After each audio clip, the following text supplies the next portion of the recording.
There we go. Hi, everybody. Let's see if I can get this even. That's probably good. Hi, everybody. It's us, the Neds. That's you that I'm talking about. You want more pasta? Cool. Here's more pasta. You've got pasta here. Hi, everybody. It's us, the Neds. So, I was just hanging out with Roberto Henriquez for like 5 hours. I came back from the Mount Desert Island Marathon yesterday at like midday, and now we're leaving for Montana right now. You don't quite know that yet. You know that something is afoot, but you don't know that that's what's happening, that we're going to Montana. So it's kind of ridiculous that Roberto Henriquez is here in Maine, and I'm not doing a video with him right now, but we're about to head to Boston. He's doing a wine dinner, but I have all these bottles of wine open, and I'm probably never going to have them all open together again because we've already sold most of them. So here's what I remember of all these wines. These wines blow me away because he's been making wine for 6 years, and he's using all very, very manual techniques. Everything is hand harvested, hand destemmed over like mats of Chilean bamboo. No temperature control during the fermentations of the wines.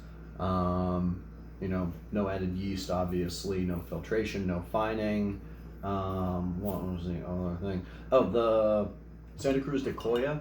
Here, he actually doesn't even use any treatments in the vineyard either. Like, he says that the Pais vines here are so healthy that he doesn't even, add, he doesn't use any copper sulfate or anything in the vineyard.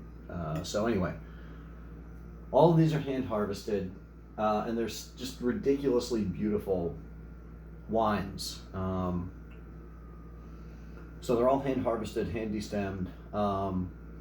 These three, Santa Cruz de Coya, Riviera del Notro Tinto, and the Fondo La Union, these are all Pais, all like 200 to 150-year-old vines. The Santa Cruz de Coya comes from granitic soil. The Riviera del Notro Tinto comes from a mix of volcanic and alluvial soil. Everything here is in this area is like black volcanic sand, but right here where this comes from, it's a 1 hectare little hill that millions of years ago the river must have hit this, and it must have been a block in the path of the river, and so over millennia the river piled up alluvial sediments here. So it's like all volcanic except for right here, the vineyard where this comes from. There's a mix of alluvial river rocks and stuff like that. And then, what was that? Mom going outside. Then the Fondo La Union, this is Itata Valley. So this is like 150-year-old Pais vines from much closer to the ocean. The Fondo La Union is more influenced by the Pacific Ocean because it's only a couple miles away, and the land is open to the ocean, where the Biobío Valley Pais, the Santa Cruz de Coya, and the Notro are a little bit more inland and protected by the river valley. And then whites, Riviera del Notro Blanco and Molino del Chiego. Let's see, Riviera del Notro Blanco spends like a week fermenting on the skins, and then the wine is racked off. It's a blend of Semillon, Corinto, and Moscatel de Alexandria. Molino del Chiego is 100% Semillon. It spends 3 weeks fermenting on the skins with a lot of with like 3 punch downs at least per day. It's a lot more extractive.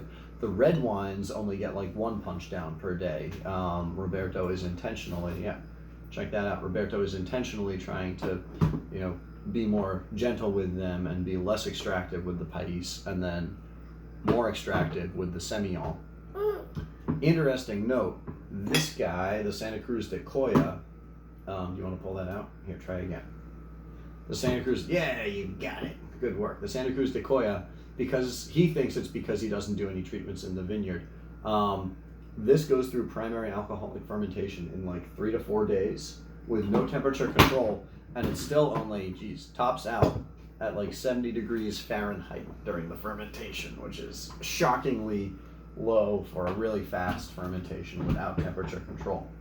So it still preserves all of the all the aromatics and stuff that you sort of, from traditional winemaking, you would worry that you might lose them from a fast fermentation. These wines are all super vivid and have like lovely acidity. They're really elegant and poised.